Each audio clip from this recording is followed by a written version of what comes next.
예수님은 자신의 죽음을 정확하게 분명하게 알고 계셨습니다. 그래서 사랑하는 제자들에게 죽음을 바로 앞에 두고 자신의 죽음의 의미와 영광과 축복을 설명하시고 예언하셨습니다. 6가지가 있었습니다. 나의 죽음은 썩어지는 한 알의 밀알과 같다. 밀알의 비유는 도덕적인 데 있지 않습니다. 이것은 영적인 데 있습니다. 2번째, 십자가는 고통이지만 이것은 하나님의 뜻이여 섭니다. 3번째는 십자가는 하나님 아버지의 이름을 영화롭게 하는 사건이다. 4번째, 십자가는 하나님에게 영광이 되기도 하지만 우리들에게는 구원과 영광과 영생과 축복을 주는 사건이다. 5번째는 십자가는 세상 임금을 추방하는 사건이다. 6번째, 십자가는 우리를 주님에게로 이끄는 사건이다. 예수님은 십자가에 대해서 이렇게 예언을 했음에도 불구하고 많은 사람들은 왜 메시아가 십자가를 져야 하는가? 이런 질문을 계속 가지고 있는 것입니다. 우리가 주변에 이런 사람들을 볼 수 있어요. 아무리 설명해도 못 알아듣는 사람들을 가끔 만납니다. 또 하고 또 해도 잘 못 알아듣습니다. 요즘 엑즈 29을 하면서 그런 걸 느껴요. 아무리 설명해도 잘 이해가 안 되는 분들이 계시는가 봐요. 34절을 보십시오. 34절. 그들의 질문은 이것입니다. 시작. 이에 무리가 대답하여 우리는 율법에서 그리스도가 영원히 계신다 함을 들었거늘 너는 인자가 들려야 하리라 하느냐? 이 인자는 누구냐? 사람들이 생각할 때 메시아는 영원히 존재하는 분으로 그들은 율법에서 교육을 받았습니다. 메시아가 오는다. 메시아는 영원히 존재하는 그런 분이시다. 구약에서 우리가 메시아라는 단어를 쓰는데 신약에 들어오면 메시아라는 단어를 헬라어로 만들면 크리스토스입니다. 메시아나 그리스도나 같은 말입니다. 34절에 이에 우리가 대답하되 우리는 율법에서 메시아가 그리스도가 되어 있죠. 메시아가 영원히 계신다 함을 들었는데 너는 인자가 들려야 된다고 자꾸 말하는데 도대체 인자라는 게 뭐냐? 이런 질문을 한 겁니다. 구약의 메시아는 모든 고통, 슬픔, 절망, 좌절을 해결하는 분이시고 모든 전쟁, 패배, 포로 생활, 죽음을 종식시키는 그런 분이세요. 마치 일제시대 때 우리가 해방과 독립을 기다렸던 것처럼 이 이스라엘 백성들에는 로마의 점령하에 있었던 그들에게는 이 메시아의 대망이 그렇게 목말랐고 그들의 희망이었고 전부였다고요. 메시아는 그리스도는 영존하시는 분이라고 우리가 율법에서 배웠는데 왜 너는 자꾸 들려야 하느냐 말이죠. 네가 그리스도요 메시아라고 하면서도 너는 왜 죽어야 된다고 자꾸 말을 하느냐, 이런 질문입니다. 너는 스스로를 인자라고 말하는데 도대체 인자가 뭐냐, 이런 질문이죠. 인자라는 말은 말 그대로 사람인 자들 자자예요. 사람의 아들을 인자라는 표현을 쓰는데 그냥 사람이라고 그러면 되지 왜 인자라고 그러냐는 거죠. 아니 우리는 사람의 아들이 아닙니까? 여러분은 사람의 아들이 아닙니까? 다 사람의 아들인데 이 인자라는 말을 예수님이 독특하게 쓰시고 공관복음에서 69번, 요한복음에서 12번 쓸 정도로 이 단어는 독특한 개념으로 쓰고 계신단 말이죠. 그래서 이스라엘 사람들은 그 구약의 인자라는 개념이 있기 때문에 그 말을 알아듣기는 하지만 우리에게는 이 말의 해석이 좀 필요합니다. 인자라는 게 뭐냐 이거죠. 다시 말씀드렸지만 말 뜻은 그냥 베나담, 사람의 아들입니다. 사람의 아들. 우리는 사람의 아들이에요. 신의 아들. 아들이라기보다는 사람의 아들이죠. 그 사람의 아들인데 왜 인자라는 말을 독특하게 쓰는가? 간단합니다. 그것도. 인자라는 말을 쓸 때는 분명히 그 사람의 아들이지만 그러면 인자라는 말을 특별히 쓸 필요가 없어요. 사람이니까. 인자라는 말을 쓸 때는 그가 사람의 아들이지만 사람 이상의 존재. 하나님의 아들. 영존하시는 존재라는 사실 때문에 이 두 가지 개념, 순수한 인간의 아들과 신의 아들이라고 하는 두 가지 개념이 뭉쳐있는 단어가 인자라는 독특한 개념이에요. 그래서 다니엘서 7장 13절 14절에 이런 말씀이 있습니다. 내가 또 밤 이상 중에 보았는데 인자 같은 이가, 인자 같은 사랑 같은 어떤 분이라고 그랬어요. 하늘 구름을 타고 와서 옛적부터 항상 계신 자에게 나와 그 앞에 인도되매 그에게 권세와 영광과 나라를 주고 모든 백성과 나라들과 각 방언하는 자로 그를 섬기게 하였으니 그 권세는 영원한 권세라.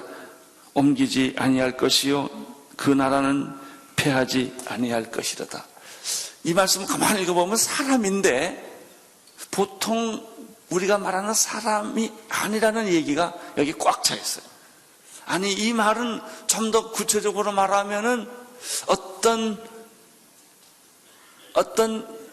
하늘 위에 계시는 분, 영원한 분, 하나님의 아드님, 참 메시아의 의미가 이 인자라는 말 안에 다 있다는 것이죠. 동시에 참 인자는 메시아요 하나님의 아들이면서도 우리가 똑같은 인간의 아들이어야 한다는 말이 이 인자라는 단어 속에 있는 것이죠. 그렇습니다. 인자란 사람의 아들의 모습을 가졌고 그가 진정 사람의 아들이지만 동시에 인간 이상의 존재요 하나님의 아들이요 하나님 자신의 존재라고 하는 것을 독특하게 사용할 때 인자라는 말을 구약에도 썼고 예수님은 이 인자라는 말을 굉장히 즐겨 썼다는 것입니다. 예수님께서는 그들의 질문을 받고 인자의 특성을, 인자가 누구냐라고 질문했으니까 인자의 특성을 간결하고 분명한 상징적인 한 단어를 택해서 인자를 설명해 주십니다. 인자는 빛이다. 빛. 이 설명은 예수님의 공적 설교의 마지막 설교에 13장, 14장, 15장, 16장, 17장은요 제자들에게 하는 사적 설교입니다. 예수님의 공식적인 설교는 이게 마지막 설교고 예수님이 지금까지 3년 동안 계속 자신에 대해서 얘기했던 결론입니다. 짧지만 35절, 36절은 짧은 절이지만 예수님의 메시지, 마지막 공식적인 메시지 마감에 해당하는 메시지입니다. 그 마감하는 메시지의 요점은 무엇입니까? 나는 빛이다. 세상의 빛이다. 라고 예수님이 결론을 내려주셨습니다. 35절, 36절을 보시겠습니다. 시작. 예수께서 가라사대 아직 잠시 동안 빛이 너희 중에 있으니 빛이 있을 동안에 다녀 어두움에 붙잡히지 않게 하라. 어두움에 다니는 자는 그 가는 바를 알지 못하느니라. 36절. 빛을 믿으라. 그리하면 빛의 아들이 되리라. 예수께서 이 말씀을 하시고 저희를 떠나 가져 숨으시니라. 요한복음 8장 12절에서 예수님은 자신을 가리켜 나는 세상의 빛이라 라는 말씀을 하셨습니다. 예수님은 세상의 빛이십니다. 여기서 빛이란 무엇입니까? 우리가 또 오해하기 쉬운 게 있어요. 그것은 어둠을 밝히는 빛이란 뜻이 아닙니다. 그러면 무엇입니까? 예수 그리스도 자신을 가리키는 말이에요. 하늘의 미랄이 예수님을 가리키듯이 도덕적 교인이 아니라 여기서 빛이란 어둠을 밝히는 그런 빛이란 뜻이 아니라 예수님 자신을 가리키는 상징적인 단어입니다. 그래서 보통 빛이라는 단어를 쓸 때 light, 이 빛이 썼을 때 여기에 쓰여져 있는 35절, 36절에 쓰여져 있는 빛이라고 할 때는 정관사 the를 붙입니다. 영어 성경을 자세히 보십시오. the라는 단어를 반드시 쓰고 있습니다. 바로 그 빛, 우리 온누리교회가 바로 그 교회를 추구하지 않습니까? 이게 바로 보통 빛이 아니고, 불빛은 이런 태양이나 무슨 전기불이나 촛불이나 이런 게 아니고, 어둠을 밝히는 그런 빛이 아니고 예수님 the light, 그 빛이에요. 이 light, 빛이라는 말이 5번 나옵니다. 근데 4번은 정관사 더가 붙어 있고 마지막에 나와 있는 빛에는 정관사가 빼 있습니다. 아주 중요한 의미가 있기 때문에 그런 것입니다. 정관사 더가 붙은 빛이라고 하는 것은 보통 빛이 아니고 바로 그 빛은 예수 그리스도다 하는 거예요. 예수 그리스도다. 정관사가 빠질 때 빛은 사람들이 말하는 빛이라는 거예요. 이걸 구분하에 쓰고 있습니다. 35절, 36절을 제가 다시 읽어보겠습니다.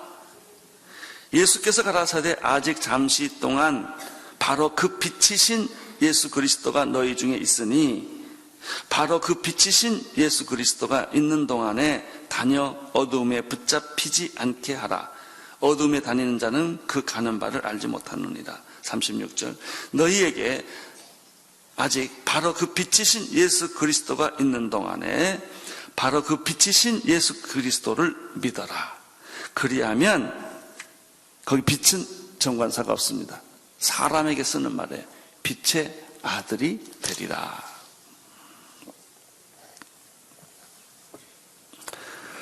바로 그 빛이신 예수 그리스도는 자신에 대해서 어떤 메시지를 여기서 이야기를 하고 있습니까? 우리는 여기서 4가지 사실을 발견할 수가 있습니다. 첫째는 바로 그 빛이신 예수 그리스도는 육체적으로는 잠시 동안 너희와 함께 계시겠다라고 하셨습니다. 메시아는 영원합니다. 예수 그리스도는 영원합니다. 그러나 육체로 인간의 아들로 오신 메시아는 곧 십자가에 못 박혀 죽기 때문에 이제 너희하고 있을 시간은 얼마 없다라는 뜻입니다. 잠시 동안 너희와 함께 있겠다라는 뜻은 이 메시아는 곧 십자가에 못 박혀 죽게 된다라는 말을 여기에 내포하고 있는 것입니다. 주님은 영원하십니다. 그러나 인간의 아들로서 오신 예수 그리스도, 인류의 죄를 위하여 십자가를 지신 예수 그리스도는 영원하게 지상에 있지 않습니다. 때가 차면 그는 제자들 곁을 떠나게 될 것입니다. 잠시 동안이라는 말을 우리는 생각해야 합니다. 우리는 지상에 잠시 동안 있다 갈 사람이라는 것을 깨닫게 되기를 바랍니다. 여러분 오래 못 계세요. 있고 싶어도 안 돼요. 그냥 가셔야 돼요. 우리는 잠시 동안 있는 것입니다. 두 번째 예수님이 주신 메시지는 무엇입니까? 빛이 있는 동안에는 어둠에 붙잡혀 살지 않도록 조심하라. 어둠에 붙잡혀 살지 않도록 조심하라는 것입니다. 빛은 어둠의 대칭 개념입니다. 이 세상은 오늘 성경의 설명에 의하면 어두움으로 깔려 있는 것이 이 세상이라는 것입니다. 어두움의 특징은 무엇입니까? 길을 찾을 수 없다는 것입니다. 빛이 있을 때만 길을 찾을 수가 있는 것이지 어둠이 깔려있는 세상은 길을 찾을 수가 없다는 것이죠. 길을 찾지 못하면 어떻게 됩니까? 사람들은 절망하고 좌절합니다. 희망을 잃어버리고 두려움에 쌓이게 됩니다.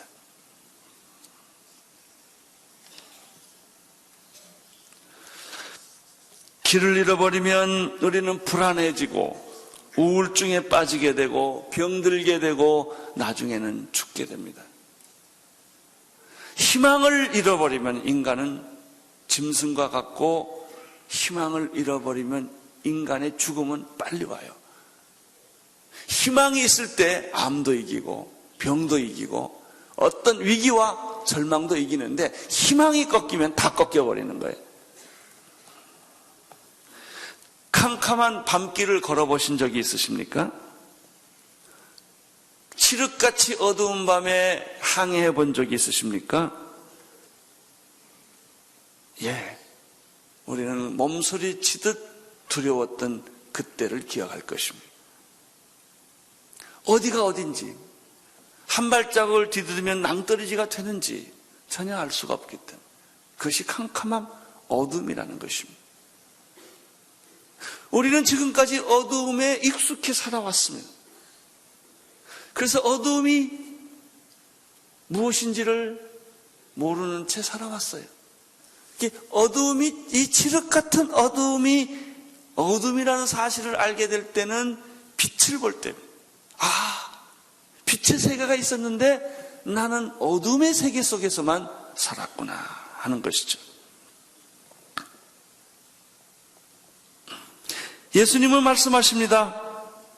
당신은 이미 어두움 안에 있고 어두움에 익숙하게 살아왔지만 이제는 빛이 있기 때문에, 빛이 왔기 때문에 빛이 있는 동안에는 어두움에 다시 사로잡히지 않도록 해라 하는 것입니다. 태양이 떠 있죠. 태양 앞에 나와서 태양의 빛을 경험하는 사람들이 있지만 어떤 사람들은 태양의 존재를 인정하고 싶지 않고 태양이 싫으니까 그냥 지하실로 들어가 버리는 거예요. 제가 신세대 특징을 하나 알았어요. 태양을 아주 싫어하더라고요. 신세대들은 밤을 좋아해요. 태양보다는 달빛이 낫다는 겁니다. 그리고 이 태양을 누가 만들었냐고 막 신경질을 내요. 내가 자야 되는데. 아주 그 태양을 새벽을 싫어하고 태양을 싫어하는 게 신세대 특징이더라고요. 나는 여러분이 새벽을 사랑하게 되기를 바라고 빛을 좋아하게 되기를 축원합니다. 오늘 여기서 예수님이 또 우리에게 주시는 메시지는 무엇입니까? 빛이 있는 동안에 그 빛을 믿으라라고 말씀하신 것입니다. 어둠을 몰아내는 유일한 방법은 빛을 찾는 것이요, 빛을 믿는 것이요, 빛을 소유하는 것입니다. 그 외에는 다른 선택이 없습니다. 여러분, 내 안에 있는 어둠의 세력, 저주의 세력, 절망의 세력, 좌절의 세력, 죽음의 세력을 몰아내는 것은 학문도 아니고 이론도 아닙니다. 논리도 아닙니다. 돈도 아니고 명예도 아닙니다. 당신 안에 있는 외로움과 고독과 불안을 없애는 방법은 권력이 아닙니다. 빛입니다.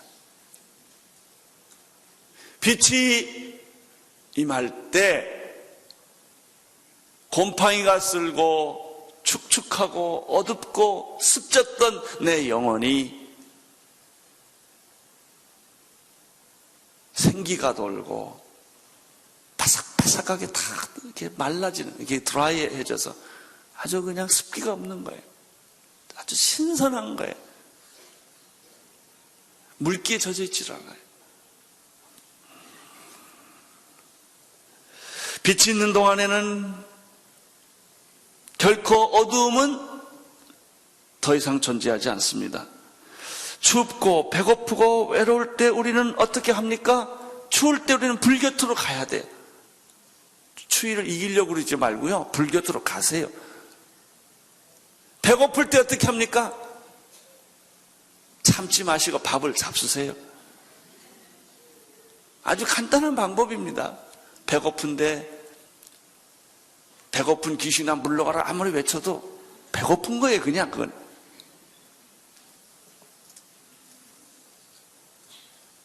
여러분, 외로울 때 사람을 만나야 돼요.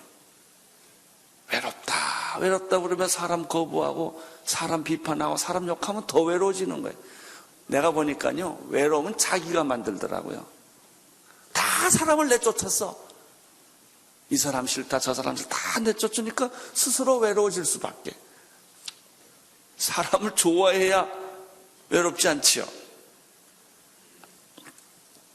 빛과 어둠은 공존하지 못합니다. 선과 악도 공존하지 못합니다. 하나님과 사탄은 공존할 수 없습니다. 성령과 귀신도 공존하지 못합니다. 예수님은 단호하게 오늘 우리들에게 이렇게 도전합니다. 빛이 있는 동안에 빛을 받아들이고 빛을 환영하고 빛을 믿어라, 이렇게 말씀하셨습니다. 빛이 있으면 어둠에 붙잡지 않게 되고 빛이 있으면 빛 안에 살게 될 것이다. 네 번째 메시지는 무엇입니까? 첫 번째 메시지는 예수님께서 메시아는 빛인데 잠깐 육체적으로 있는 것이다. 곧 죽는다, 이런 말씀하셨습니다. 빛이 있는 동안에 어둠에 붙잡지 않게 하라. 세 번째 메시지는 빛이 있는 동안에 빛을 믿어라, 그래, 가까이 하라, 그 말입니다. 빛을 소유하라, 그런 말이죠. 빛 안에서 살라, 그런 말이죠. 마지막 빛에 대한 예수님의 메시지는 무엇입니까? 당신이 빛이 있는 동안에 어둠에 사로잡히지 않고 빛 안에 들어오고 빛으로 살면 빛의 아들이 된다. 할렐루야. 빛의 아들이 된다. 이 세상에는 두 종류의 사람이 있죠. 빛의 자녀들과 어둠의 자녀들. 옛날에 어둠의 자식들이라는 그런 소설이 있었어요. 가인의 후예 다 마찬가지. 다 똑같은 주제입니다. 어둠의 자녀들이에요. 착하게 살고 싶은데도 안 됩니다. 끊임없이 내 안에는 부정적인 것, 비판적인 것, 음란한 것, 죄 짓는 것, 거짓말하는 것, 이런 어둠의 버섯들이 계속 독버섯처럼 있고 뱀의 알들이 계속 생산이 되는 거예요. 내가 밟는 것마다 다 뱀알이, 이사야는 그렇게 뱀의 알들이 터진다고 그랬어요. 내 손은 피로 가득 찼고 내 발은 피 흘리게 바르다 그랬어요. 나도 모르는 사이에 이 저주가, 죽음이, 어둠의 세력이 나를 지배하는 것이죠. 피는 피를 부릅니다. 반대로 빛의 아들이 있어요. 하나님을 섬기고 하나님이 종이 될 때 우리는 빛의 자녀로 거듭나고 상상해보지 못했던 신선하고 새로운 충격적인 삶이 우리에게 있어요. 그렇게 욕을 해대는 사람. 저는요, 내가 연예인 교회 시절에 우리 유명한 연예인 한 사람이 있었는데 이 사람은 95%가 욕으로 언어가 되어 있어요. 아주 욕이 너무나 쉬워요. 근데 욕은 별욕이 다 있더라고요. 별의별 욕이 다 있어요. 제가 그 사람을 전도했기 때문에 이제 욕 좀 그만하자고 그랬더니 그 양반이 그래. 제가 그때 전도사였거든요. 전도사님, 내가 욕을 안 하면요 입이 근질근질해요. 말끝마다 욕을 넣어야 말한 것 같대요. 나는 오늘 여러분의 입술에서 욕이 사라지기를 축원합니다. 저주가 사라지기를 축원합니다. 분노하고 화내는 것이 다 사라지기를 축원하는 것입니다. 그런데 이상하게 빛의 자녀가 되면 자꾸 찬송이 나와요. 말하는 마다 나는 막 욕했는데 하다 보면 그 사람을 축복하는 말이 나와요. 그러면 얼마나 좋겠어요. 찬송이 나오고 기도가 나오고 이룬다는 것입니다. 빛의 자녀는 더 이상 방황하지 않습니다. 빛의 자녀는 두려워하지 않습니다.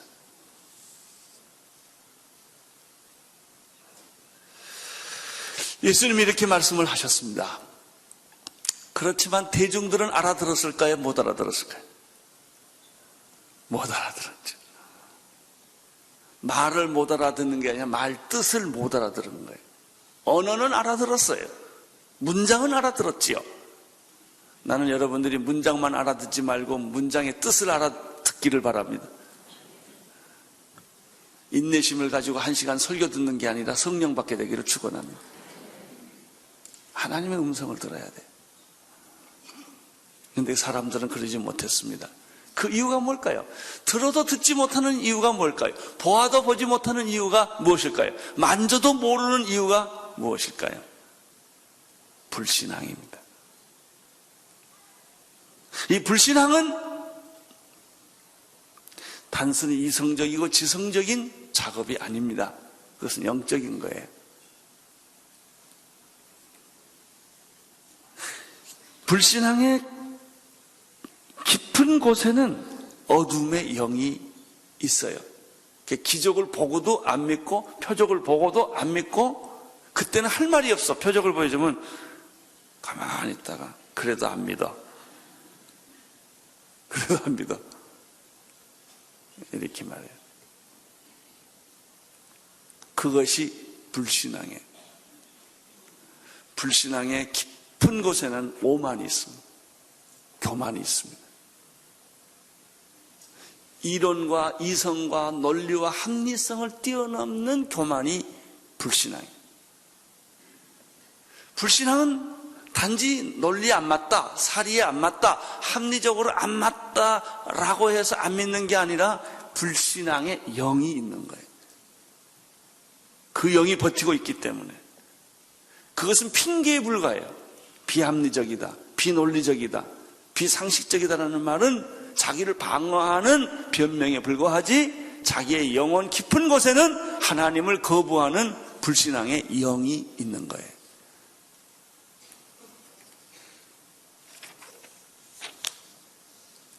(37절) 그래서 예수님이 이렇게 말씀을 하셨습니다. 읽어주십시오. 이렇게 많은 표적을 저희에게 행하였으나 저를 믿지 아니하니라. 36절 제일 마지막 부분에는 뭐라고 예수님이 설명하고 계십니까? 예수께서 이 말씀을 하시고 저희를 떠나 숨으셨다. 이게 끝이에요. 공적으로 예수님이 나타나는 것은 이게 마지막입니다. 그 다음에 예수님이 사랑하는 제자들을 데리고 다락방에서 다락방 강화를 하는데 그건 공적으로 하는 게 아니라 12명 제자들만 불러놓고 개인적인 얘기를 하는 거예요. 공식적인 얘기는 끝났어요. 오늘 나는 여러분 안에 혹시 불신앙이 있다면 그 불신앙의 영이 깨어지는 축복이 있게 되기를 축원합니다. 그건 이성의 문제도 아니고 지성의 문제도 아닙니다. 당신 마음 안에 고약한 아주 고약한 오만한 것, 교만한 것, 그런 불신앙이 뿌리가 있기 때문에 이거는 성령의 칼로 잘라야 돼. 불로 태워야 돼. 난 우리들의 모든 영이 하나님 앞에서 겸손해지기를 축원합니다. 온유하기를 축원합니다. 빛을 받아들이는 축복이 여러분에게 있게 되기를 축원합니다. 이제 우리는 사탄의 자녀가 아니요 마귀의 종이 아니라 빛의 자녀요 하나님의 자녀로 이 세상을 밝게 만드는 건강하게 만드는 축복이 있게 되기를 바랍니다. 참 빛이신 예수 그리스도가 내가 믿고 받아들이면 어떻게 되느냐? 나는 빛의 아들이 됩니다. 그래서 모든 사람들에게 이 빛을 비춰주게 하는 것입니다.